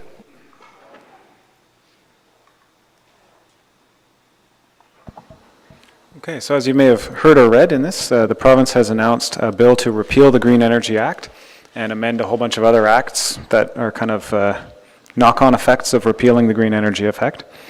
The impact of this, if they implement the proposed bill, would be that any renewable energy projects must comply with official plans. Municipalities can also regulate them through zoning bylaws. Municipalities can address other matters related to renewable energy, such as demolition permits, if required to facilitate renewable energy projects. A lot of those powers were stripped away by the Green Energy Act, and the province basically said any of those municipal bylaws or regulations are inoperable in respect of renewable energy projects. So those return power for those things and returns to municipalities. The county may also wish to review its forest conservation bylaw to address potential for exemptions related to approved renewable energy projects. And there'll be a little more on that later. If a council turns down or doesn't make a decision regarding a proposed amendment related to renewable energy, only the Minister of Municipal Affairs would be able to appeal. So a proponent would not be able to appeal that decision. Neighbors would not be able to appeal, or the community would not be able to appeal, only the minister. And then the last one that's interesting here is that the council's decision on any zoning amendment that has anything to do with renewable energy would only be appealable by the minister. And this could have one of two effects, one being to reduce interest in including renewable energy in proposals, because if it gets turned down, the applicant can't appeal, or conversely, if there's an interest in approving the proposal, having some renewable energy component could potentially shelter that application from appeals. So if somebody wants to do something and council seems on board, having solar panels on the roof could mean that the neighbors can't appeal it.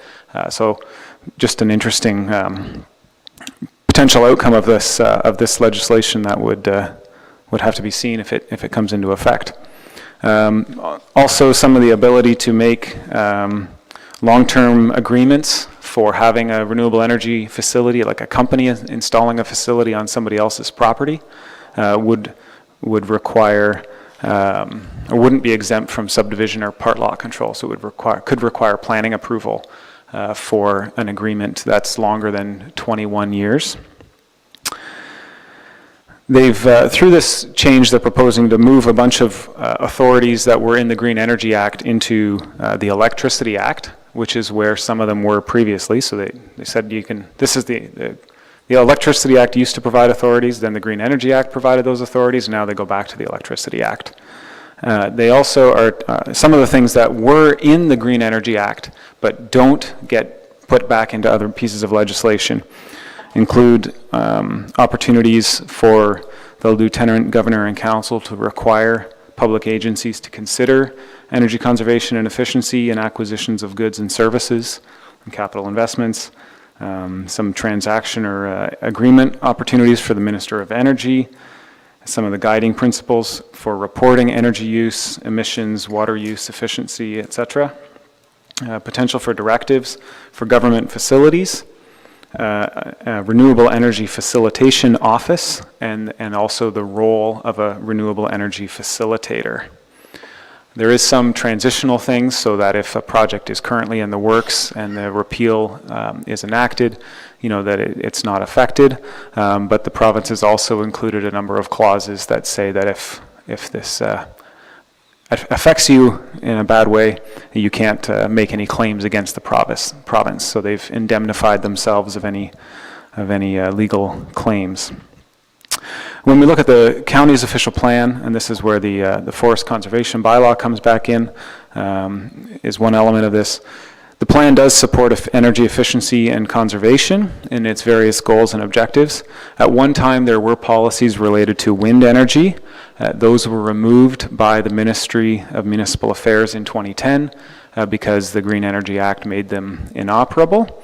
And in 2016, the plan was amended to remove any references to encouraging wind energy specifically as a form of alternative energy source. The plan does still have a requirement that zoning bylaws have setbacks for sensitive uses from large wind energy conversion systems. So the plan itself, though, does not provide any support for wind energy as an alternative energy source. Under the Green Energy Act, staff did receive several contacts from the public expressing concern about larger solar energy projects, so about 2 hectare or 5 acre projects being proposed and constructed within woodland areas. Provincial criteria didn't allow these projects to be located on prime ag lands, but did not specify that they couldn't be located in woodlands. If we look at the county official plan, there's significant woodland policies that would typically require an environmental impact study before you remove more than 1 hectare of forest cover. So this type of proposal would typically require some study to review impact on habitat and resource function of the woodlot. And so now with the return of this responsibility, there may be some need to look at those policies and other local land use policies to regulate renewable energy facilities as a land use. As of today, they have not adopted this legislation has not been passed. It was proposed. There was a commenting period. So we haven't heard or seen yet what the outcomes would be of any changes. So we'll continue to monitor that for you and return with further information. We did talk to the forestry technician who noted some of the practices with respect to these solar panel facilities in the woodlands, and so some of the issues he's had in trying to figure out if they're exempt or not from our bylaw currently, and if they would be exempt, or if there should be an exemption going forward.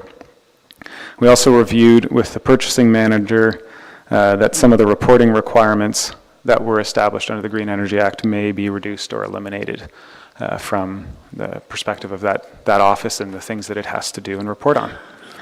So that's it for this information report. Thank you, Jack. Any questions for Jack? Ann? So if it goes back to municipalities, then the complaint mechanism it might land back at the municipalities as well. I'm just seeing people coming again and if they don't like what their neighbor is doing. So when you mention solar panels, for example, it's in the plan of subdivision, it can be there. But what about an existing subdivision? Then that won't apply to existing subdivisions. Oh, sorry, just to clarify, so it's not that you can put solar panels in a subdivision or not, it's if I wanted to make a deal with you where I would install solar panels on your lot, and I would have a contract with you, that means I have rights to have those solar panels on your lot. Right now, we can just make an agreement. However, if this is repealed, that agreement can only be for 21 years or less. Similar to if I have an easement to drive across your property. I can have we don't have to register and have an agreement and get approval from the county or the land division committee to have that easement if it's under 21 years. So it's just related to the amount of time that you can have those agreements is the principal impact. I always thought that with the wind, it was 21 years anyway, and it had to be reviewed, like under the existing legislation. And that could be the duration of their permit or the length of the contract that they have, and then after that they would have to do that. But that would be for the sale of the energy, perhaps, rather than the right to have the facility in that location. No, the right to have Okay. the facility is the 21 years. Okay. And then it has to be reviewed for windmills. At least that's what we were told. But the solar panels, I'm still confused in that. So with the repeal of the Green Energy Act, then municipalities will regulate where solar panels can go regardless of the size. So municipalities have the opportunity to do that because they can be subject to your local zoning bylaw. So that's, as we say, there's an opportunity to establish regulations for renewable energy as a land use. Okay, thank you. Further questions, Milt?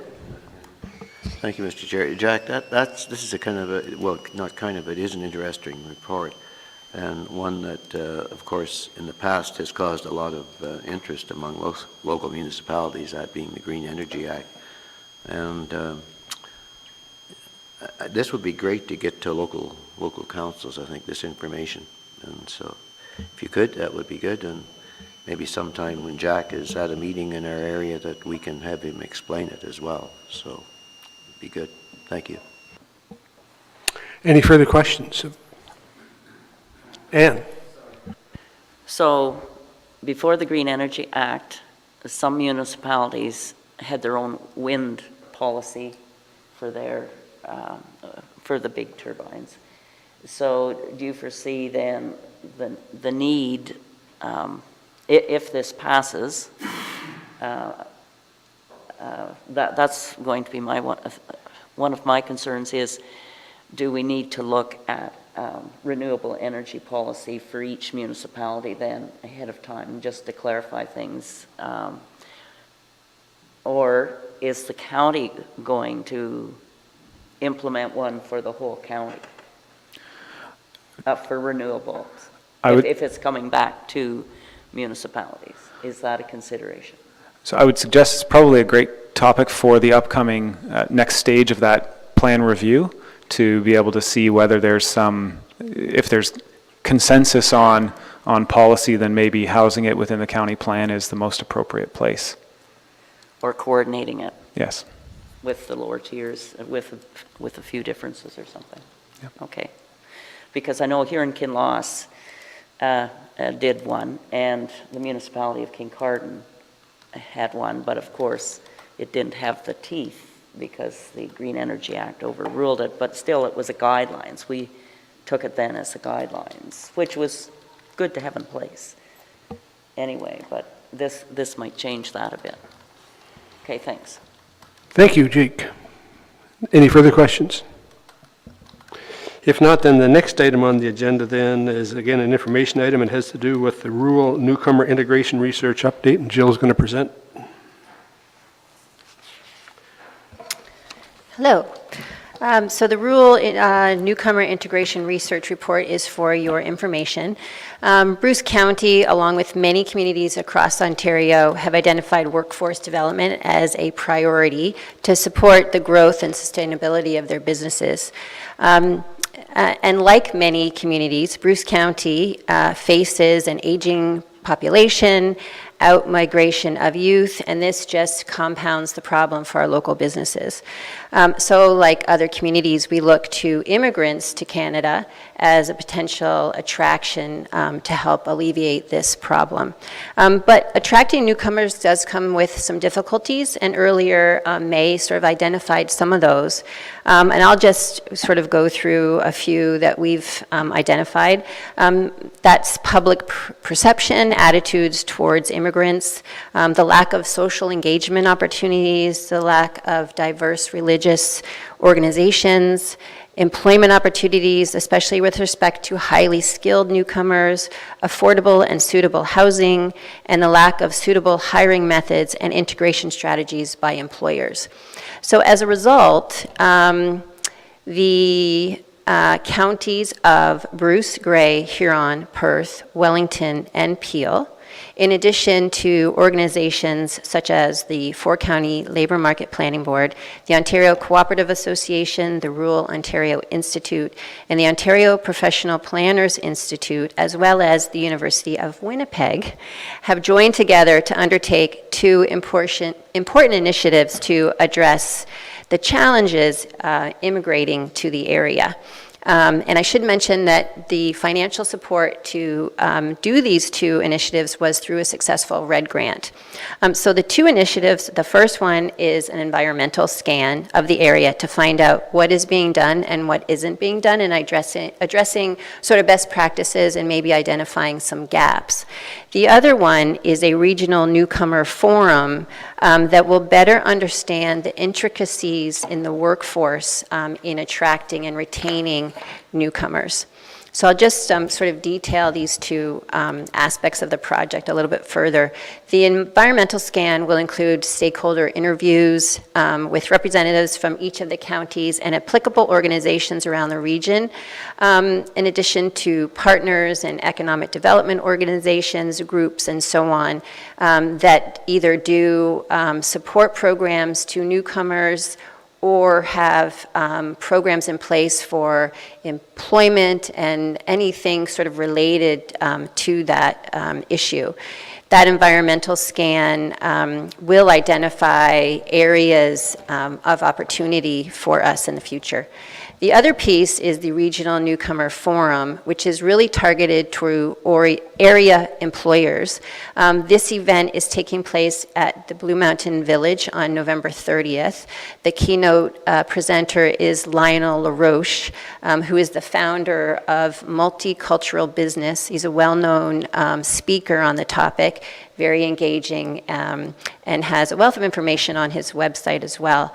This forum is both a learning opportunity for area employers, and it's also to hear some of their struggles and barriers if they've attempted to hire or attract newcomers into their business.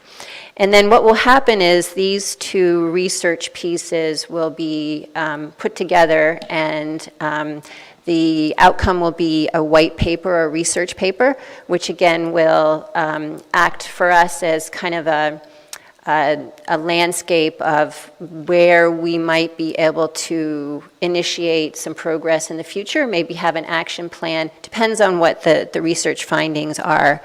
And then the financial contribution to be a part of this partnership was a $2,000, which came from our existing 2018 budget out of projects to help support Lionel LaRoche, his speaker fees. And that is my report. Are there any questions? Thank you, Jill. Any questions of Jill? Doesn't look like it. Thank you. So the next item then is the Economic Development 2019 Marketing Plan, and again, Jill's going to present. Yeah. Thank you. Yes, I'm really excited to kind of present the work that we've done in getting ready for our marketing plan in 2019. And as with all of our programs, the county's economic development division works out of the macro approach. And that really is a collaborative approach where the county works with our lower tier partners and, of course, our local business leaders. And the county realizes that there's a latent leadership potential within the county's communities, and our role is to address and support and give resources required to leverage their potential. From a marketing perspective, the county's role is to cast that wide net and position the region to create awareness at a broader level and to facilitate and filter opportunities. The county acts in a leadership capacity by administering the overall strategy and motivating people. The shift in this marketing plan is really to focus on not only visiting here, but also to live here and to start or move a business here. So whereas the county has a strong history, really has done a great job in luring visitors to the area, we want to now shift that and still promote the area to visit, but also say, what about living here or starting a business here? A lot of the research that we've undertaken around our tourism market is that people love us and they know Bruce County. And we have lots of research to support that. Our Bruce brand supported that. And you'll learn next month that our tourism impact study also supports that. So these are really great ambassadors, and they're really targeted opportunities for us to move them into a live here or start a business here. So by motivating individuals, as noted, we expect over time to impact on a number of key areas in Bruce County's economy. Now I'll mention these 6 items, but I just want to caution you that we're still researching this on how we really measure. But when we motivate individuals to come to Bruce County, we're hoping that we'll impact the net business growth, GDP, retail sales, wages and salaries, employment participation rates, and the tax base. So in support of these aims, our approach aligns with these specific audiences in understanding how they impact our economy. So the objective of the new plan will be achieved through a multi-platform Be an Explorer campaign, which leverages the advertising spends in each of our programs, Spruce the Bruce, Explore the Bruce, and Business to Bruce, through a single set of creative assets, which are marketing pieces, in the Explorer voice, which it supports the Bruce County's Explorer brand. And we do have in Appendix A, there's some representation of some of the artwork that we'll be doing in our digital framework. So you can have a look at that. The plan approach segments our targeted audiences really into 2 groups. So one is the people we know, and so those are existing past visitors to the area, our residents, and business owners. We know we have a great relationship with people we know. And what we also recognize is there is a segment, a lucrative segment out there of people that we don't know. So one of the emphases will be to target those individuals that we don't know. And we're going to specifically target a market that is detailed in the report. We're calling them the Southwestern Ontario Explorers. And these individuals are people that are skewed with higher household incomes. The age is between 34 and 54. They're financially secure. Their social values include ecological concern and ethical consumerism. They like experiential travel, wildlife, marine viewing, and so on. And so we think that this market will come visit and spend more money. So the creative shift is really based on several strategic components. One is that Bruce County has really done a great job of talking to people we know, as I mentioned. And this has really been achieved through programs like the Adventure Passport. And now it's being enhanced through our Business to Bruce program. The other component is that people we don't know and need to attract are really different than the people we know and those that use the Adventure Passport.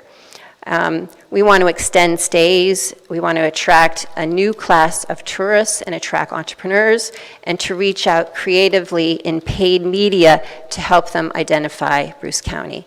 So one of the other shifts is that we're going to be doing less print and more digital. We'll focus on the who, which is really that's the premise of our Business to Bruce program, and this is the same for our entire marketing approach. Not on attracting of a what, it's really around that who. Instead of focusing, for example, on the kinds of businesses we'd like to see open in a particular area, we focus on the person who would be interested in starting a new business. And these people are best described as those that, when you think of the explorer mindset, it's really around people who, when everybody else goes right, we go left. And maybe you have a similar story yourselves. So we will create messaging that's applicable in all three core objectives, and those audiences are visit, work, and live. And we will track results and adapt them as required as we learn more and continue so that we can continue to achieve results. The marketing pieces, as I said, are primarily digital through online advertisements, video, and this will all be geared toward explorers are rewarded here. And you'll see in the app index how that transforms into our advertising. Another thing we're going to start doing in the new year is reporting on a monthly basis, and there's a template in the app index to what that looks like. We're calling it right now Communications in the Field, and this report will show you in each category of our audiences what we've done in the past month and the results that we've achieved. And then it will also show you what we are going to do in the next month and the expected results. So each month you'll see kind of what we've done, how that's been impacted, and what our plans are in the next month. Financially, we are incorporating this into the 2019 budget. There won't be any increase as a result from the 2018 to the 2019 budget. We are budgeting $164,000 to support this plan. We have allocated $86,000 to the Adventure Passport. You'll see in our budget that we've actually pulled out the Adventure Passport where it's been integrated into our advertising line in previous budgets, but we really want to start to see exactly how much that program costs, so we're pulling it out so that it's separate.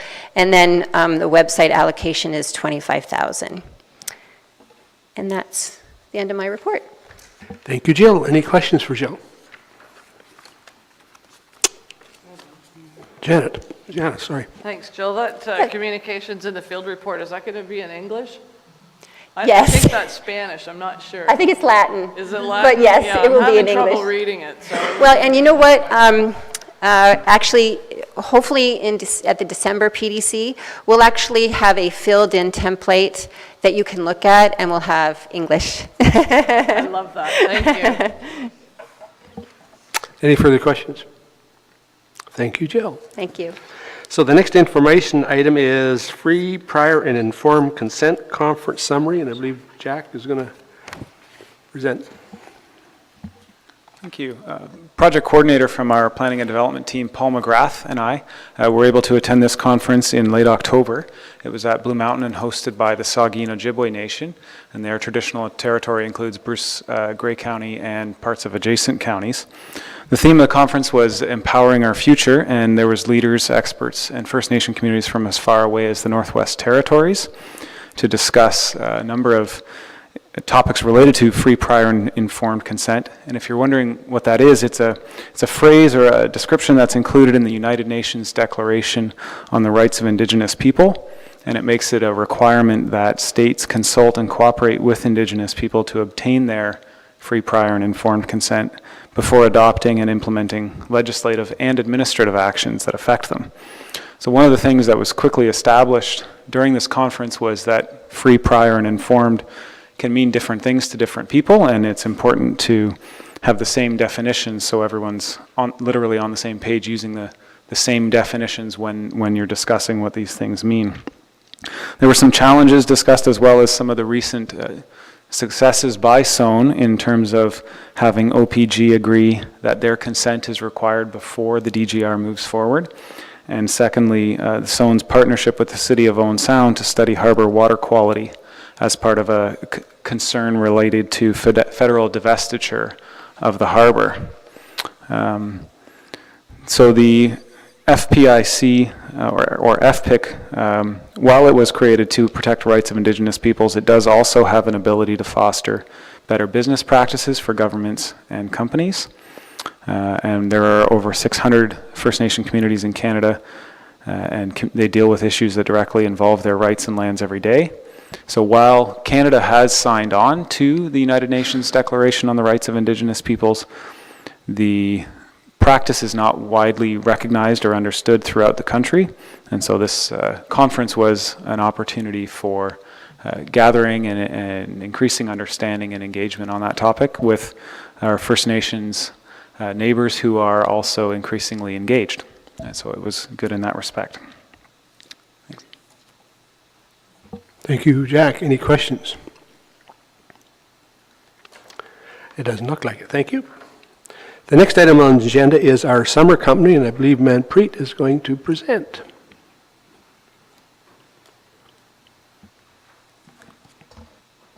Very good morning, everyone.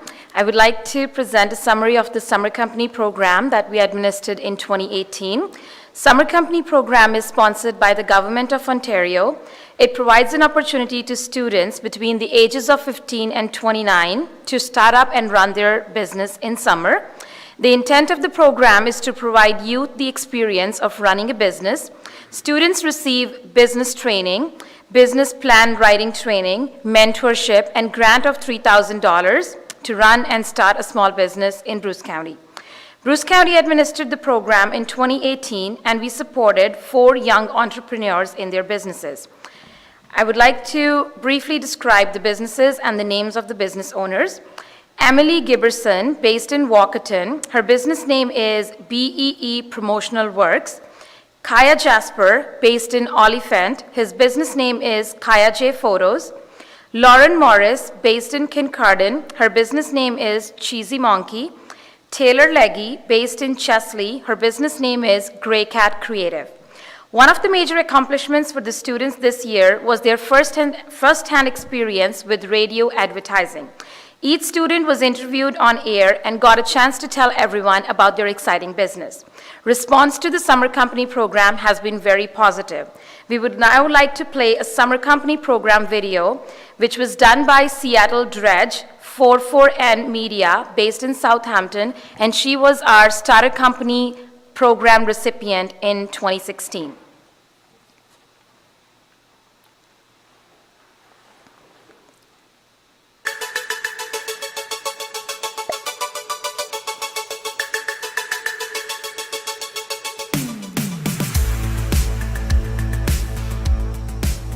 My name is Emily Giverson, and I'm from Walkerton. The name of my business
I'm more than happy to answer any questions if you have. Thank you, Manpreet. Any questions?